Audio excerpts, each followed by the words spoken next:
Hi everybody. So as you may well know, I currently have the Lexmoto LXR380 on loan from Lexmoto to do a review, and I just recently did a video fitting a Lextek full system and ECU replacement to this bike.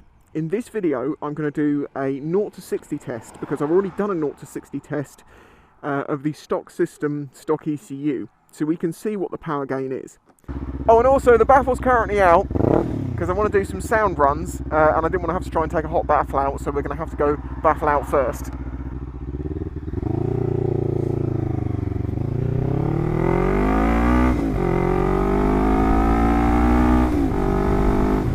I'm hoping the roads are going to be dry today. I really am hoping, because we've got weak rain for the rest of the week.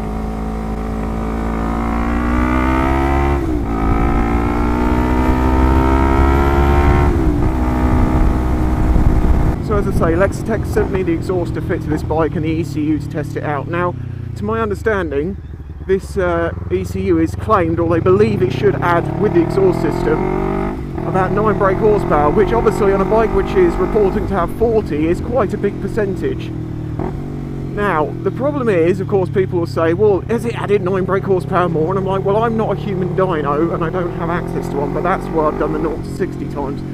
Oh, it is muddy down here still. Damn it, it's been dry for 2 days, no rain and sun, and it's still flooded down here, but it should be okay for the 0 to 60 bit. Now, I do think that it's running a bit rich, that's one of the things I'll say. But as for power, yes, it's got more power. It definitely did increase the power. It smoothed the running of the air file out a little bit, and I think it's improved the bottom end torque. That hopefully will be seen in the 0 to 60 times.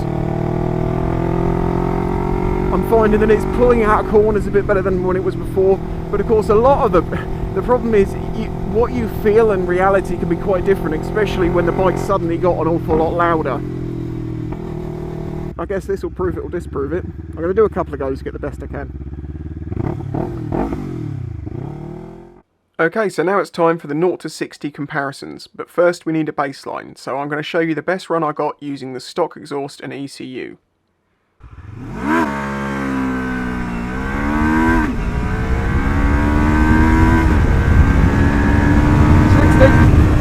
The best run using the stock exhaust and ECU was 7.140 seconds. Next up is the best run I got using the new ECU and full Lextek system with the Baffle out. Here we go.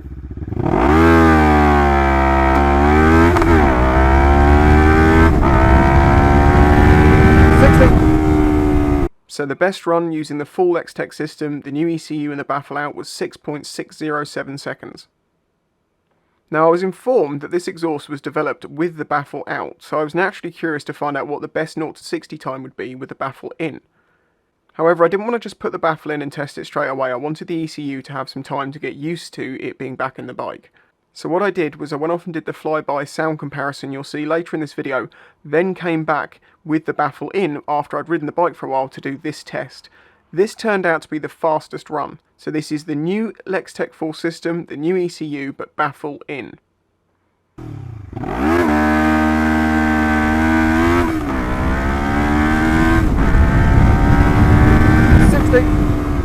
That was a good run.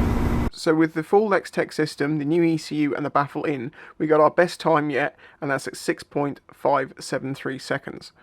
So between stock and the fastest run we've got now with the full system, the ECU and the Baffle in, we saved 0.567 seconds, so about half a second. Clearly I'm not a robot, so I'm not that consistent, but I did 3 or 4 runs in each variation, and they were only ever out by a few tenths, and as I say, these were the best times, so I think they're fairly reliable. Okay, so before we go to the flyby sound comparison, there is one more piece of information that I want to cover. Long story short, because this is quite funny, when the bike was in its stock trim, I thought I achieved this bike's top speed. When I reviewed the video, it turned out I was in 5th. So this isn't a comparison of top speed, this is a comparison of flat out in 5th. I know it's a very strange thing to do, but it is a comparison I can draw, and there is a big difference in the results. So as I say, with the stock ECU, stock exhaust, maximum speed in 5th on the red line was 80 miles an hour. With the new ECU, New full Lextek system and the Baffle in. 5th gear flat out is now 96 miles an hour. Obviously this was done in Mexico, I've been very busy. That is a big difference and quite surprising considering such a small difference in the 0 to 60 time. I don't know what conclusions we can draw from that, but it's all the information that I can give you. I don't know if this has got 40 brake horsepower as stock. I just don't know about that. And as I say, whether the ECU gives you an extra 9 exactly is again a thing I don't know. I do, however, think that it runs better with it. I do think it's got more power off the line. I do think that this road is flooded. I do think it is better, but as I say, I still think there's a few little tweaks here and there that could be made to the map that would improve things that bit more. As you may have noticed in a previous video, there is something kind of strange with the low down fueling on this bike, and some people have thought that the bike was misfiring, but I don't think it is. Let me explain, because you should be able to hear this. Okay, so the bike is currently on tick over. See, that's running nicely. Give it a rev. Sounds completely normal and nice. However, if we ride with the throttle just slightly open, and I mean just slightly open, it gets into this sort of pattern, and it almost sounds like you can hear the individual injectors or something. It's very strange now. There we go. Now that's not a miss, because if it was missing, it would bog from this point. And you see, it's not. But it does do this. But then still, look, I'm just going to roll on.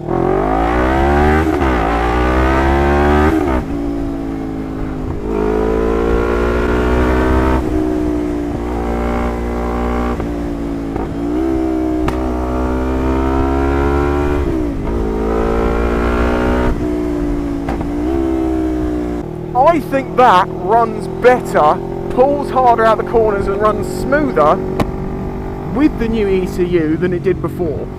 But I just can't say that it is 9 brake horsepower different. Now, where would be a good place for a camera where we can pull over and get it back?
It's a very delicate operation, this. Did not want to drop the screw in there.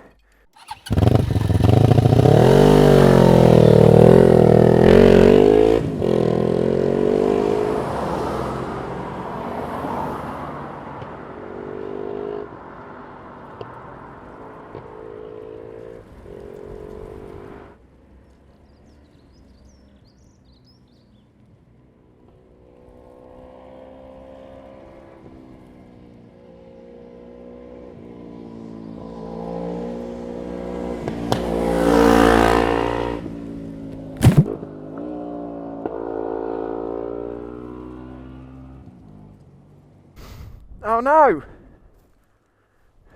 The camera died and the audio recorder fell over. I hope we got something. Okay, well we are continuing Baffle in.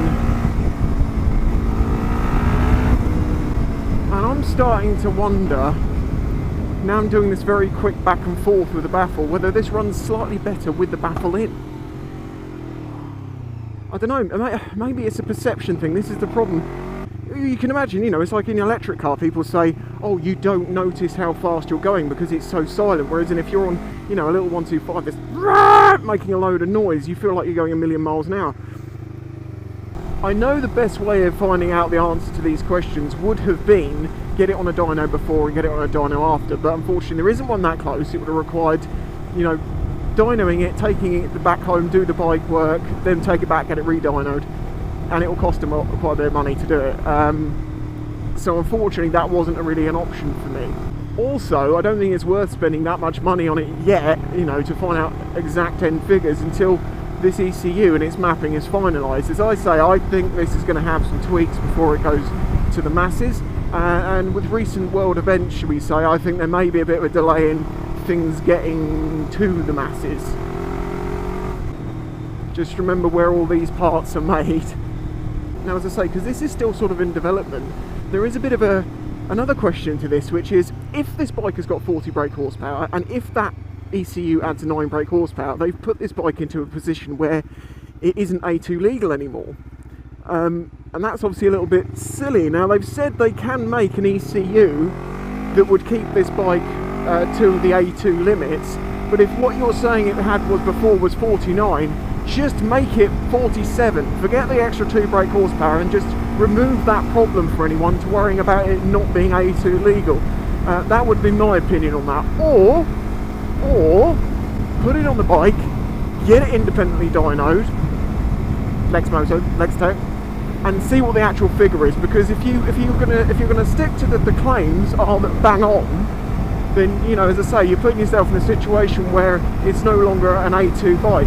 Not a huge problem overall, but I'm just thinking for, you know, more customers, is anyone really going to be worried about that extra 2 brake horsepower that would put it over the limit? No. But as I say, that's only if it actually does exactly what it says on the tin, as it were.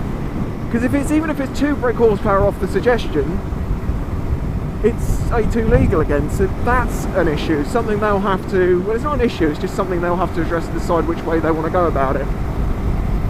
If I owned the LXR380, would I buy the full system and ECU? I honestly don't know. The way that this bike sounded with just a slip-on can on the stock exhaust was actually really nice. I liked it. I really do think that'll be what a lot of people do. I do think the full system has a place, as I say, if you want to work on this bike, if you want to try and tune it and, you know, maybe do a bit of work to the intake and see what you can get out of this bike. I think this bike has got great potential for people to tinker with and, you know, make it their own. Now, I don't know the price of the full system, obviously, because, as I say, this is still kind of like pre-production. Lextek will have more information in the future. Oh, people asking, is there going to be an ECU available for 125s? I don't think so. I don't see any reason why they do that. If you're interested in the LXR380 itself, I've got several videos currently on my channel from the past couple of months, where I've had it, or past month or 6 weeks, whatever, since I've had it, that you can check out. And a lot of that is done with the stock ECU, so you can see what the performance is like there comparatively. I have the 0 to 60 times video. I've included some of that in this to try and, you know, give you an example of both. I have done a sound comparison. As I say, there's the video fitting this full Lextek system and the ECU to the bike, show you how that can be done. It's not particularly difficult, pretty much anyone can do it. It's a little fiddly in places, but that video should actually give you a good idea as to what you need to do. The next video, and the last video on this bike, will most likely be, well, will be, I think at this rate, the review, where I just give you my overview of what I think of the bike over the time I've had it. There have been some bits and pieces along the way, some little issues that I'm going to talk about, because I do my reviews completely honestly. It's a little list like this on my phone at the moment. As I say, none too serious, but all of them are worth mentioning. That will be coming soon.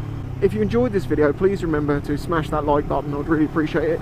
Subscribe if you want to see more stuff like this.